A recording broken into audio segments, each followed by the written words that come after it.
Some people make the claim that history repeats itself.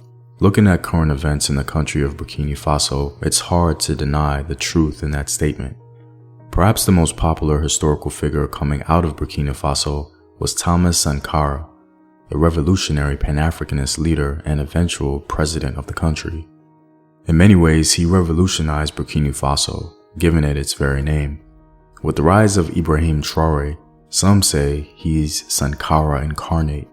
Today, let's talk about the similarities and differences, and also determine if this will be a legitimate change for the Sahel region or Africa as a whole.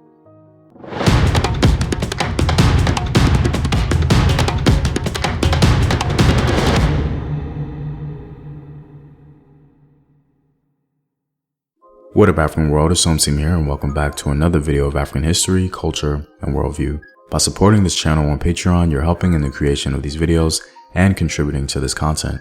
The link to Patreon is in the description box below. Also, stay tuned with a word from our sponsors.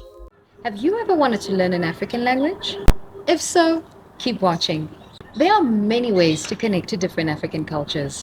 Many do it through the enjoyment of the music, the dancing, and my personal favorite, the food. But when it comes to learning the languages, that can be a bit challenging. So, here we are. We here at Speak Afrique are trying to lay the groundwork to build that bridge with our new short phrases and vocabulary series. These are the seed projects to something much larger that we're building. We currently have languages such as Twi, Kikongo, Mandinka, Igbo, and many more will be added as time goes on. So, if you want to start your journey to connecting to Mama Africa, head over to Speak Afrique on iTunes or Amazon and let's start learning together. Ngiyabonga. Salami kahle. Burkina Faso is a landlocked country in West Africa, bordered by Mali in the north and various countries such as Ivory Coast, Ghana, Togo, and Benin to the south.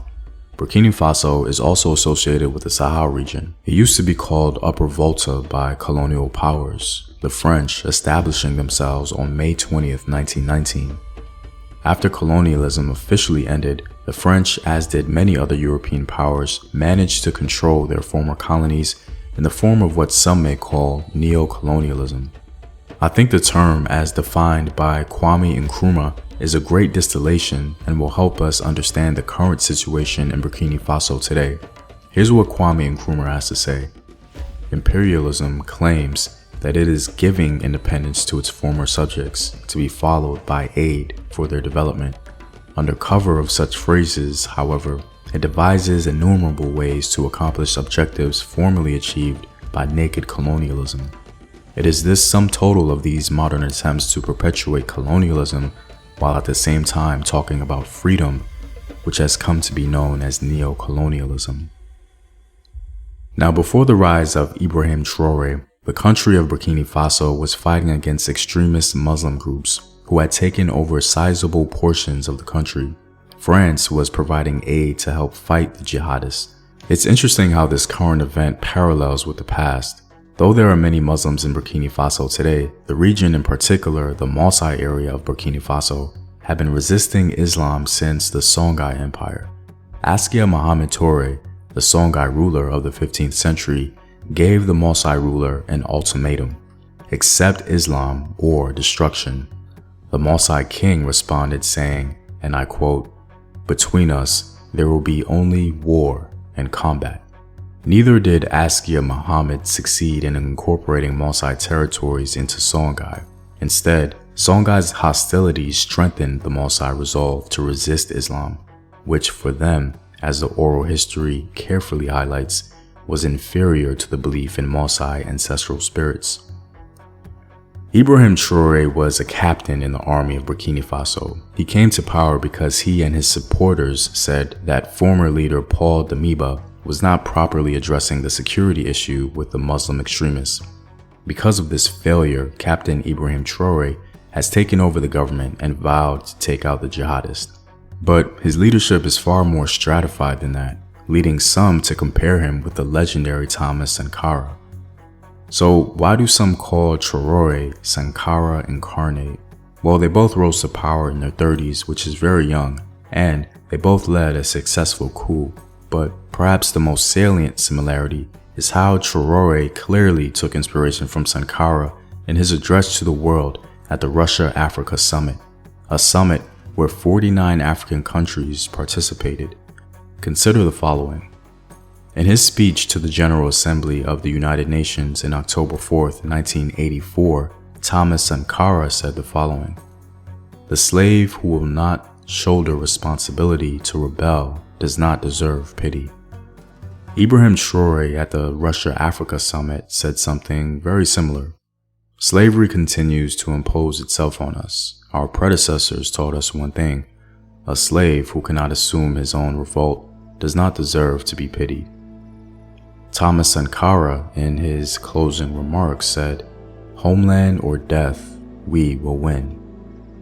In a similar fashion, with his closing remarks at the Russia-Africa Summit, Ibrahim Traoré said, "Homeland or death, we shall conquer."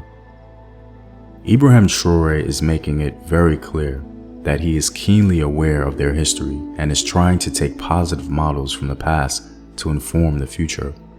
This is perhaps where some of the differences come in. Ibrahim Traoré, along with neighboring countries, are trying to form a military alliance against the jihadists in the region. There's even talks of a collective federation with Mali. Though Sankara had close relations with Ghana and Benin, Ibrahim Traoré is fortunate enough that the Sahel region collectively has an immediate threat, and so the relationships are more tangible, and they also have more potential to become something bigger. Another difference is focus. Thomas Sankara was very much involved with the diaspora and the international community. He wanted his revolutionary movement to cast a wide international net at the expense of focus. For example, he openly condemned Israel and South Africa, calling for their suspension from the United Nations, and he was intrinsically tied to the Pan-Africanist movement. Sankara's approach was admirable, but instead of trying to spark an international revolution, Ibrahim Traoré, on the other hand, is laser-focused on Burkina Faso and its immediate concerns. He shook up the international community by giving the French military 1 month to get out of Burkina Faso and expelled French media, signs that he was serious about his message of self-sufficiency. At the same time, Traoré is still pretty early in his rule, and his direction may change once he feels the country is secure. In other words, his focus may be mutable. But as of right now, his direction is very different from Sankara, perhaps because of lessons learned and the intensity of the security threat. One of the main critiques of Sankara was his over-focus on international attention. Perhaps Traoré's approach seeks to ameliorate that concern, to build Burkina Faso from the ground up in a self-sufficient way. Let's wait and see if Traoré has truly learned the lessons of his predecessors, as he calls them. Well, I'm all out, guys. If you like these videos and want to support in his continued production, consider supporting the home team on patreon.com. The link is in the description box below. Know thyself. Remember your ancestors. Peace.